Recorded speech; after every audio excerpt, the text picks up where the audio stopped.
ایک استاد ہیں تیونس کے، تو فرمانے لگے میں مفتی رفیع عثمانی صاحب رحمۃ اللہ علیہ جو ابھی فوت ہوئے، مفتی تقی عثمانی صاحب کے بھائی، کہہ رہے میں ان کے ساتھ دارالافتاء میں بیٹھا ہوا تھا اور وہ دارالافتاء میں بیٹھ کر فتویٰ لکھ رہے تھے، تو کہہ رہے میں بھی بسا اوقات ان کے ساتھ بیٹھ کر فتوے کے اندر کچھ نہ کچھ کام کرتا، کہہ رہے استاذ محترم لگے ہوئے کام کر رہے ہیں، اتنے میں دروازے پر دستک ہوئی، کہہ رہے مجھے کہا جاؤ دیکھو کون ہے، کہہ رہے میں جب گیا تو ان کا خادم اور ان کے ساتھ کچھ فائل تھے، انہوں نے کہا کہ مفتی صاحب نے کہا تھا آپ آ جاؤ اور فائل لے کر آؤ، کچھ کام ہے، کہہ رہے میں نے مفتی صاحب سے کہا، رفیع عثمانی صاحب سے، انہوں نے کہا بلاؤ اس کو،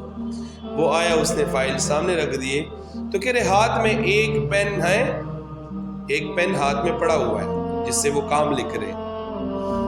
مفتی رفیع عثمانی صاحب کے ہاتھ میں جو پین ہے جس سے وہ فتویٰ لکھ رہے ہیں، کہہ رہے اس پین کا ڈھکن اٹھا کر اس کو بند کیا، ٹیبل پر رکھ دیا اور اپنے جیب سے پین نکالا اور اس فائل کے اوپر انہوں نے دستخط کی، کہہ رہے وہ خادم چلا گیا، کہہ رہے جب خادم چلا گیا تو کہہ رہے میں دل میں سوچ رہا ہوں کہ پین تو ہاتھ میں تھا استاد جی کا، مفتی رفیع عثمانی صاحب کا، اس کے باوجود انہوں نے کیوں دوسرا پین نکالا؟ کہہ رہے مجھے تاب نہ ہے، میں نے پوچھا استاد جی آپ نے اس پین سے دستخط کیوں نہیں کیا، اپنے جیب سے پین کیوں نکالا؟ تو کہہ رہے میرے استاد جو تھے وہ مسکرا کر مجھے کہنے لگے یا رمزی الحبیب، میرے استاد کا نام رمزی الحبیب ہے، ان سے کہا ھذا القلم للمدرسہ، یہ قلم مدرسے کا ہے، وھذا القلم اشتریت بمالی،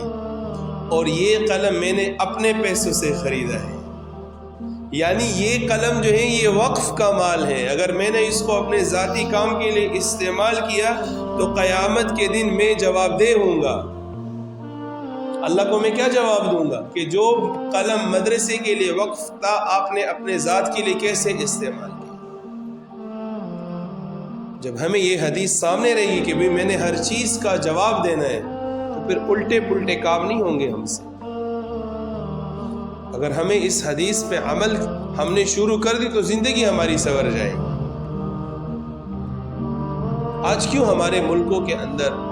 تباہیاں مچھی ہوئی؟ کیونکہ حکمران اس بات کو محسوس ہی نہیں کر رہے کہ میں اپنے رعایا کا ذمہ دار ہوں، ہر حکمران سے قیامت کے دن پوچھا جائے گا، اللہ آواز لگائیں گے این الملوک، کہاں ہے بادشاہ، این الجبارون، کہاں ہے ظلم و ستم کرنے والے، این المتکبرون، کہاں ہے تکبر کرنے والے؟ تو بھی قیامت کے دن جو جس شعبے کے اندر لگا ہوا ہے، چاہے وہ مدرسے کو سنبھال رہے، چاہے وہ فیکٹری کو سنبھال رہے، چاہے وہ 2-3 بچوں کا باپ ہے یا پورے خاندان کا سربراہ،